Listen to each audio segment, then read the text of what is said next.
Fala aí galera, tudo tranquilo, tudo na paz com vocês? Vamos então concluir, esses vídeos acerca da redação do Enem e conforme nós combinamos, nós vamos tratar hoje especificamente sobre as situações que podem conduzir o texto à nota zero e que portanto precisam ser evitados terminantemente, portanto bastante atenção, né?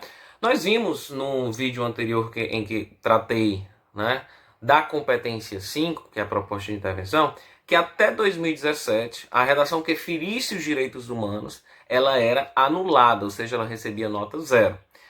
Devido a uma decisão tomada pelo Supremo Tribunal Federal, a partir de então, a partir de 2017, não é mais zerada a redação que feriu os direitos humanos. No entanto, essa redação é penalizada na competência 5, que trata exatamente sobre a proposta de intervenção e a necessidade, como nós vimos, de respeitar os direitos humanos. Então a opção é não ferir os direitos humanos, Isso não significa dizer que você vai deixar de expressar a sua opinião. Agora, óbvio, a sua opinião deve ser expressa não por meio de crime, mas por meio daquilo que é legal, aquilo que está por dentro da nossa Constituição brasileira, que está dentro da nossa legislação.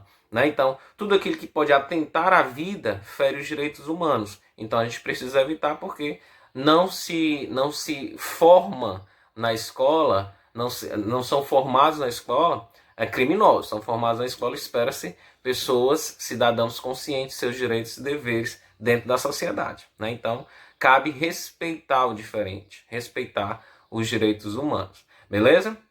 E aí nós vamos tratar hoje especificamente sobre as situações que podem conduzir a nota zero, sendo que ferir os direitos humanos não é mais uma delas. Mas nós temos 5 situações específicas que conduzem, que podem fazer com que o seu texto seja avaliado de forma negativa, ou seja, sendo atribuído a ele a nota zero. E não é difícil, gente, levar a nota zero na redação do Enem, Cada ano cresce mais e mais o número de pessoas que zeram a redação por vários motivos, Os motivos mais corriqueiros são aqueles relacionados ao texto em branco, porque infelizmente a pessoa possivelmente não deu tempo de passar limpo o texto e acaba deixando a redação em branco. Há também uma grande tendência de fugar o tema, Acho que a pessoa não consegue localizar ali a proposta, que é feita na redação e acaba então zerando por fugar o tema. E também há uma certa tendência no não atendimento da tipologia textual. A pessoa deve escrever uma dissertação, um texto dissertativo argumentativo, e acaba escrevendo uma carta, fazendo um manifesto, ou mesmo narrando alguma história de vida, por exemplo, o que não é o caso. Então, quais são essas situações que podem conduzir a nota zero? Nós temos 5 delas e elas são organizadas de forma hierárquica, Ou seja, existem certas evidências no texto de alguma dessas situações e elas são organizadas de uma forma hierárquica, ou seja, por exemplo, formas elementares de anulação é a primeira delas. Então, para a pessoa ter a nota zerada na redação, por exemplo, por parte desconectada, ela precisa não ter formas elementares de anulação, não ter cópia, não ter fuga, para então ser avaliado dessa forma. Mas eu vou falar aqui para vocês sobre elas de forma geral para a gente entender mais ou menos.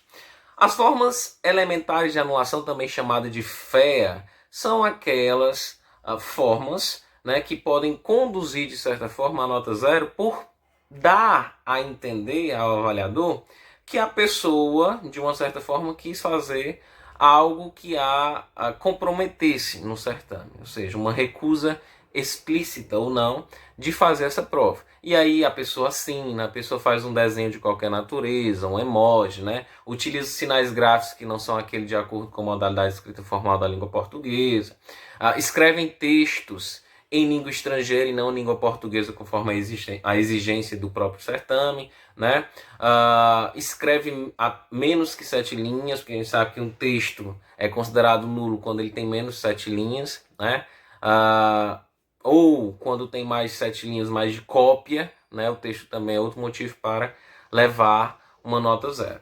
A outra situação, propriamente dita, depois das formas elementares de anulação, é a cópia. É quando o texto traz uma cópia integral ou parcial de alguns textos motivadores ou qualquer outro texto que esteja no caderno de prova, Outra situação muito corriqueira que nós trabalhamos na competência 2, inclusive, é a fuga ao tema. É quando a pessoa trata de tudo, menos do tema que está sendo, ou do assunto que está sendo solicitado na sua proposta de redação. Né? Por exemplo, o tema é sobre a democratização do acesso ao cinema, a pessoa vai falar sobre violência urbana, ou seja, ela sequer tangenciou o tema. Né? Não atendimento ao tipo textual, essas duas situações, fuga ao tema e não atendimento ao tipo textual, a gente trabalhou mais ou menos na competência 2. Né? São duas situações que conduzem a nota 0, né? Porque são duas coisas basilares na elaboração da redação. A atenção ao tema, o conhecimento acerca do tema, e o conhecimento acerca do texto dissertativo argumentativo. Então, quando a pessoa não faz uma dissertação com proposição, desenvolvimento e conclusão, faz uma estrutura de carta, faz uma estrutura de e-mail, faz uma narrativa de vida, vai contar sobre a sua vida, etc. e tal, ela não está atendendo predominantemente a uma tipologia argumentativa. Então, isso vai conduzir, então, a sua redação a nota 0. Quando nós vemos traços linguísticos, traços textuais, que são mais característicos de outra tipologia textual que não a dissertativa argumentativa. E, por fim, a última situação que pode conduzir a redação nota 0 é a parte desconectada, ou seja, é quando você claramente identifica uma parte que não tem nada a ver com a argumentação que foi tratada ao longo do texto. Então, entra aqui no caso, por exemplo, aquelas frases que alguns candidatos colocam no final: Jesus, Deus é fiel, né? Avaliador, tenha pena de mim, né? Deus abençoe o avaliador. Então, quando eu faço esse tipo de comunicação, é uma parte, né, desconectada do texto, ou desconectada do todo que foi ali construído durante o percurso argumentativo. Então, isso são situações que conduzem a nota 0 e que precisam terminantemente ser evitadas para a prova de redação do Enem. Beleza, galera? Então, ficam essas informações, ficam essas dicas a respeito da redação do Enem. Qualquer dúvida, a gente está aqui para esclarecer. Beleza? Valeu, forte abraço.